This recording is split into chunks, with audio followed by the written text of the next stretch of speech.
పక్కన పక్కన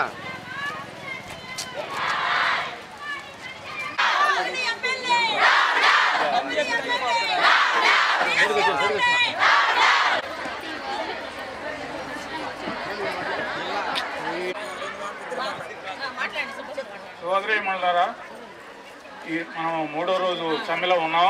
ఎమ్మెల్యే గారు దామసాని జనార్దన్ గారు వచ్చున్నారు. ఈ శిబిరాన్ని ఉద్దేశించి మద్దతు తెలియజేయడానికి వచ్చున్నారు.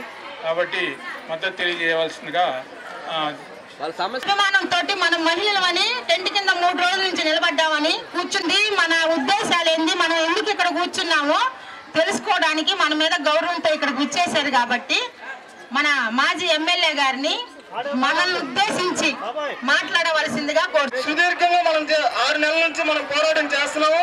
ఆ పోరాటానికి ఈ ప్రభుత్వం చర్చలు పిలిచేసి మీ అందరినీ తీసేస్తామని చెప్పేసి బెదిరిస్తున్నారు. ఈ రోజు మన ఒంగోలులో కూడా సచివాలయం వాళ్ళని ఉద్యోగస్తులతోటి మన సెంటర్కి వెళ్ళేసి తాళాలు కూడా అనేక ఇక్కడున్న సంఘాలను కూడా కలుపుకొని వివిధ రాజకీయ పార్టీలను కూడా కలుపుకొని అందరం కూడా మనం కూడా ఐక్యంగా ఈ ప్రభుత్వానికి ఎదురుదాడిగా వెళ్దామని చెప్పేసి మనం ఈ శిబిరాన్ని వేయడం జరిగింది. అట్లాగే సుప్రీంకోర్టు తీర్పుగా పోరాటం చేస్తాం. మనకి ఈ సమస్యను పరిష్కరించాలని చెప్పేసి మనం పోరాటానికి శిబిరానికి మనకు మద్దతు తెలియడానికి వచ్చిన మాజీ ఎమ్మెల్యే ఒంగోలు శ్రీ దామసాని వ్యవస్థలో పూర్తిగా అభివృద్ధి అనేది పక్కన పెట్టారు. అన్నీ కూడా ఈరోజు ఒక గూండాయిజం, రౌడీయిజం రాష్ట్రాన్ని దోచుకునే పరిస్థితులు ఇవాళ మనందరం కూడా చూస్తూ ఉన్నాం. మీ అందరూ కూడా గుర్తు చేస్తూ ఉన్నాం. ఈరోజు ఉండే పరిస్థితి, ఈ ముఖ్యమంత్రి ఇంటికి పరిమితం అయ్యాడు. ఎక్కడ సమస్యలు ఉన్నాయి, ఎవరికి ఏం చేస్తే తెలుగుదేశం పార్టీ అధికారంలోకి మంచి మెజార్టీతో రేపు రాబోతా ఉంది. ఖచ్చితంగా తెలుగుదేశం పార్టీ మీకు అండగా ఉంటుంది. మీకు ఏదైతే ఈరోజు స్టేట్ వైడ్ జరుగుతుంది కదా, స్టేట్ వైడ్ అందరికీ నమస్కారాలు.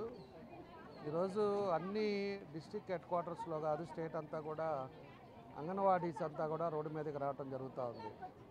వాళ్ళని కనీసం పట్టించుకునే వాళ్ళు లేకుండా పోయింది. అది దురదృష్టకరం. ఈ సైకో ప్రభుత్వం వచ్చిన తర్వాత ఈ ముఖ్యమంత్రి ఇంటికి పరిమితం అయ్యాడు. ఇక్కడ ఉండే స్థానికులు ఎవరు కూడా వాళ్ళ డిమాండ్స్ ఏంటి, వాళ్ళ పరిస్థితులు ఏంటి, ఎందువల్ల వాళ్ళు ఇబ్బంది పడుతున్నారు, ఇంతమంది మహిళలు రోడ్డు మీద ఎందుకు కూర్చుంటున్నారు అనేది ఒక ఆలోచన విధానం లేకుండా ఈ ప్రభుత్వానికి లేకపోవడం దురదృష్టకరం. మేము అదే ఇప్పుడు వచ్చాము, వాళ్ళకి సంఘీభావం తెలిపాము తెలుగుదేశం పార్టీ తరఫున. మన ముఖ్యమంత్రిగా చంద్రబాబు నాయుడు గారు ఉండేటప్పుడు వాళ్ళకి ఆ రోజు ఉండే పరిస్థితుల ప్రకారంగా మనకి ఎన్ని ఇబ్బందులు ఉన్నా కూడా గవర్నమెంట్లో ఆ రోజు బైఫర్కేషన్లో ఆర్థిక సమస్యలు ఉన్నా కూడా ఆ రోజు ఉండే పరిస్థితుల్లో 10,500 రూపాయలు వాళ్ళకంతా కూడా శాలరీస్ ఇవ్వటం.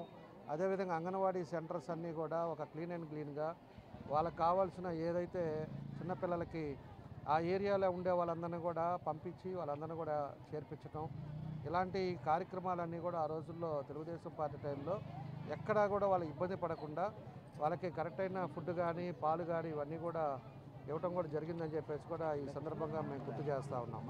వాళ్ళకు ఉండే పరిస్థితుల్లో ఈరోజు బాగా ఇబ్బందులు ఉన్నాయి. దాన్ని ఏది కూడా ఈరోజు వాళ్ళు పట్టించుకునే వాళ్ళు లేరు.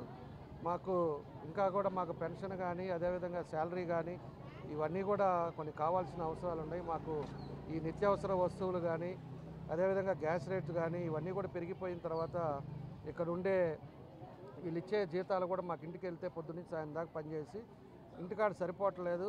దానికి తగ్గట్టుగా ఏదైతే నిత్యావసర వస్తువులన్నీ పెంచారో ఖర్చులతో పాటు ఇవి కూడా పెంచుంటే మాకు ఇబ్బంది లేకుండా ఉంటుందని చెప్పేసి కూడా వాళ్ళంతా కూడా అడగటం జరుగుతూ ఉంది.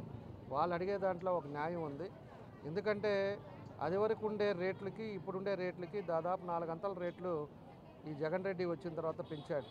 కరెంట్ రేట్లు అవ్వచ్చు, గ్యాస్ రేట్ అవ్వచ్చు, పెట్రోల్ డీజిల్ రేట్స్ అవ్వచ్చు, అదేవిధంగా నిత్యావసర వస్తువులు అవ్వచ్చు, ఈరోజు పిల్లల స్కూళ్ళు అవ్వచ్చు, ఫీజులు అవ్వచ్చు, ఇవన్నీ కూడా అప్పటికి ఇప్పటికీ 3-4 రెట్లు పెంచేసి వాళ్ళ ఇష్టారాజ్యంగా ఈ రాష్ట్రాన్ని దోచుకోవడం జరిగింది.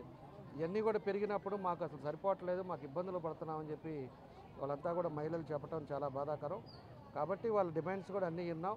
రేపు తెలుగుదేశం పార్టీ వచ్చిన తర్వాత అప్పుడుండే పరిస్థితులను బట్టి తప్పకుండా దానికి న్యాయం చేసే విధంగా మేమంతా మీకు అండగా ఉంటామని చెప్పేసి కూడా వాళ్ళకి చెప్పాం. ఈలోపు వాళ్ళని బెదిరిస్తూ ఉన్నారు. వాళ్ళంతా ఇక్కడ కూర్చుంటున్నారని మీ అంగన్వాడీ సెంటర్లో తాళాలు పగలగొడతామని చెప్పి, లేకపోతే వీళ్ళు ఎవరైతే సచివాలయం సిబ్బంది చేత వాళ్ళకంతా కూడా అక్కడ నడుపుతామని చెప్పేసి మళ్ళీ బెదిరిస్తూ ఉన్నారు. ఈ బెదిరింపులతోటి వీళ్ళతోటి ఇంతమందిని ఏమి చేయలేరని చెప్పి కూడా మేము తెలియజేస్తూ ఉన్నాం. వాళ్ళు 2 రోజులు చేయగలుగుతారు, 1 రోజు చేస్తారు, అంతేగాని వీళ్ళు ఎప్పటి నుంచో దాని మీద నడుపుతూ ఉండే అంగన్వాడీ సెంటర్ని ఈ విధంగా మళ్ళా దాని తాళాల బాలు కూడా చేసే పద్ధతి కూడా అది కరెక్ట్ కాదని చెప్పేసి కూడా మేము తెలియజేస్తూ ఉన్నాం. అందుకే కలెక్టర్ గారి దృష్టికి కూడా దీన్ని తీసుకెళ్తాం. కలెక్టర్ గారిని కూడా వీళ్ళ డిమాండ్స్ ఏమున్నాయో వాళ్ళని కూడా ఇది మినిమమ్ మనం చేసే విధంగా వాళ్ళకంతా కూడా చూసే విధంగా ఇబ్బంది లేకుండా ఉండేటట్టుగా కలెక్టర్ గారి దృష్టి కూడా తీసుకెళ్తామని చెప్పి కూడా మీ ద్వారా మేము తెలియజేస్తూ ఉన్నాం. కాబట్టి తెలుగుదేశం పార్టీ ఖచ్చితంగా వాళ్ళందరికీ కూడా పూర్తి మద్దతు ఇస్తాం. మా వంతు మా కృషి మేము చేస్తామని చెప్పి కూడా ఈ సందర్భంగా మేము తెలియజేస్తాం.